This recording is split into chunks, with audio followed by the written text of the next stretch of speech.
বিশ্ব রাজনীতিতে এক বিশাল বিস্ফোরণ ঘটে গেল। পশ্চিমাদের কপালে এখন চিন্তার ভাঁজ। তাদের গোয়েন্দা রিপোর্টগুলো এক চরম সত্য কথা প্রকাশ করেছে। ইরান কি তবে সত্যি পরমাণু শক্তি হতে যাচ্ছে? খবরটা এখন এভাবেই চারদিকে ছড়িয়ে পড়েছে। পারমাণবিক বোমা বানাতে ইরানের নাকি লাগবে মাত্র 1 সপ্তাহ। ঠিকই শুনেছেন, মাত্র 7 দিন। অর্থাৎ ইরানের ইউরেনিয়াম সমৃদ্ধকরণ এখন এমন এক পর্যায়ে চলে এসেছে, যেটি ভাবলেও পশ্চিমাদের রক্তহীন হয়ে যাবে। তাদের এখন একটাই চিন্তা, ইরানের একটি পদক্ষেপ এই মুহূর্তে বদলে দিতে পারে পৃথিবীর সামরিক শক্তির ভারসাম্য। কিন্তু কিভাবে সম্ভব হলো এই অসম্ভবটি? কেন পশ্চিমাদের ঘুম হারাম হয়ে যাওয়ার অবস্থা? আজকের এই বিশেষ প্রতিবেদনে আমরা উন্মোচন করব ইরানের সেই গোপন শক্তির রহস্য। কিভাবে ইরান 1 সপ্তাহের মধ্যে পরমাণু শক্তিধর ক্লাবের 10ম দেশ হিসাবে আত্মপ্রকাশ করতে পারে। প্রিয় দর্শক, আমাদের সাথেই থাকুন, কোথাও যাবেন না, ফিরছি একটু পর।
ঘটনাটা শুরু হয়েছে সম্প্রতি আসা একটি গোয়েন্দা রিপোর্টে, যেখানে দাবি করা হয়েছে ইরান এখন নিউক্লিয়ার থ্রেশহোল্ড, যাকে বলে একেবারে দোরগোড়ায়। অর্থাৎ তারা চাইলেই যে কোনো মুহূর্তেই পারমাণবিক বোমা বানিয়ে ফেলতে পারে। বছরের পর বছর নিষেধাজ্ঞা, কয়েক দশকের কূটনৈতিক টানাপোড়েন এবং অসংখ্য গুপ্ত হত্যার সাইবার হামলা, এত কিছুর পরেও ইরানকে কি থামানো গেল? নাকি ইরান এখন এমন এক ব্রেকআউট টাইমে পৌঁছেছে যেখান থেকে ফিরে আসার আর কোনো সম্ভাবনাই নেই?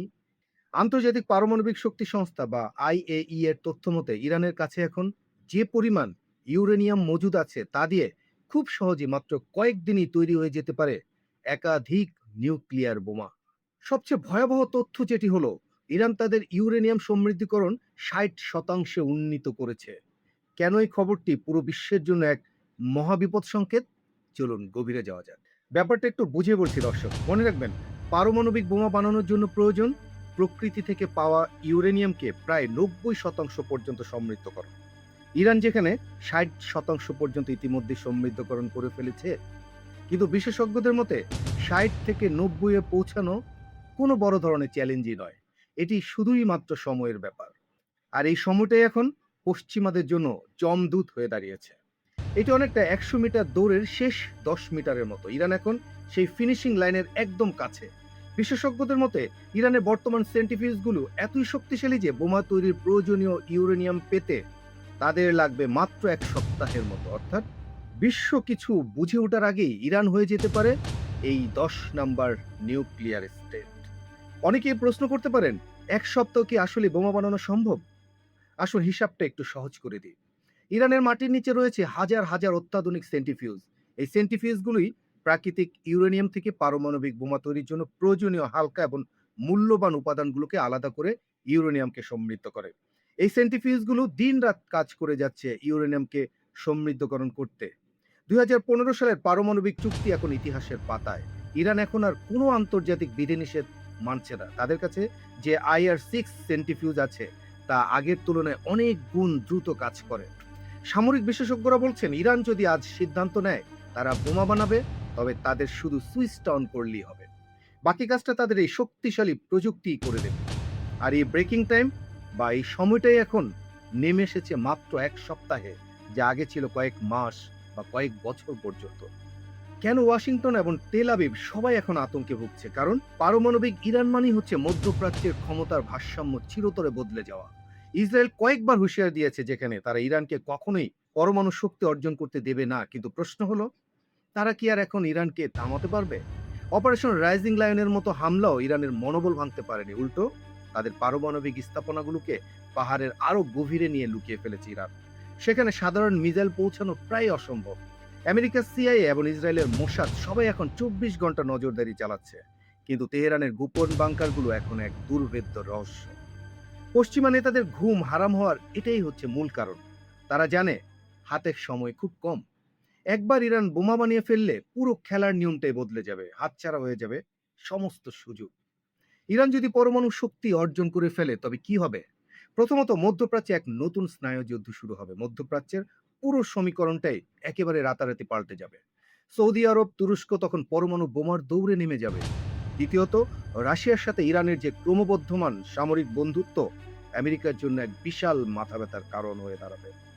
ইউক্রেন যুদ্ধ থেকে শুরু করে মধ্যপ্রাচ্য সবখানে কিন্তু ইরান এখন একটি বড় ফ্যাক্টর। পশ্চিমা মিডিয়ার সন্দেহ রাশিয়া তলে তলে ইরানকে পরমাণু প্রযুক্তির গোপন সহায়তা দিয়ে যাচ্ছে। বিনিময়ে ইরান কিন্তু রাশিয়াকে ড্রোন এবং ক্ষেপণাস্ত্র সরবরাহ করছে। তেহরান কিন্তু এখন আর আগের মতো একঘরে নয়। চীন এবং রাশিয়ার সমর্থন তাদের পেছনে পাহাড়ের মতো দাঁড়িয়ে আছে।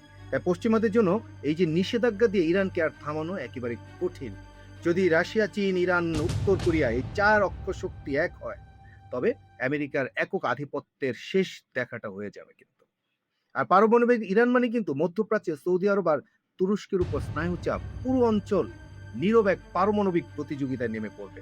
হোয়াইট হাউসের গোয়েন্দা ব্রিফিং এ এখন একটাই আলোচনা, ইরানকে কি আর আলোচনার টেবিলে ফিরিয়ে আনা সম্ভব? অন্যদিকে ইসরায়েল এই পরিস্থিতিকে তাদের অস্তিত্বের সংকট হিসাবে দেখছে, কারণ ইসরায়েল কখনোই চায় না ইরান পারমাণবিক শক্তি অর্জন করুক। বেনিয়ামিন নেতানিয়াহু বারবার হুঙ্কার দিচ্ছে ইরানকে কোনোভাবেই এই বোমা বানাতে দেবে না।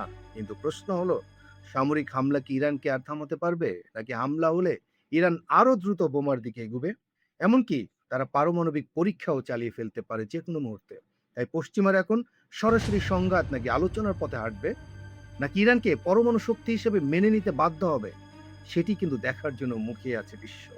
দর্শক, পৃথিবী এখন এক উত্তাল সময়ের মধ্য দিয়ে যাচ্ছে, কিন্তু দ্রুত সময় ফুরিয়ে আসছে। টিকটিক করে বাজছে পারমাণবিক ঘড়ির কাঁটা। পশ্চিমারা কি পারবে ইরানের এই অগ্রযাত্রা রুখতে, নাকি আমরা খুব শীঘ্রই শুনতে পাবো ইরান এখন একটি পারমাণবিক শক্তিধর দেশ? ইরান কি সত্যি পারবে দ্রুত পারমাণবিক বোমা বানিয়ে ফেলতে, নাকি পশ্চিমারা শেষ মুহূর্তে কোনো ম্যাজিক দেখাবে?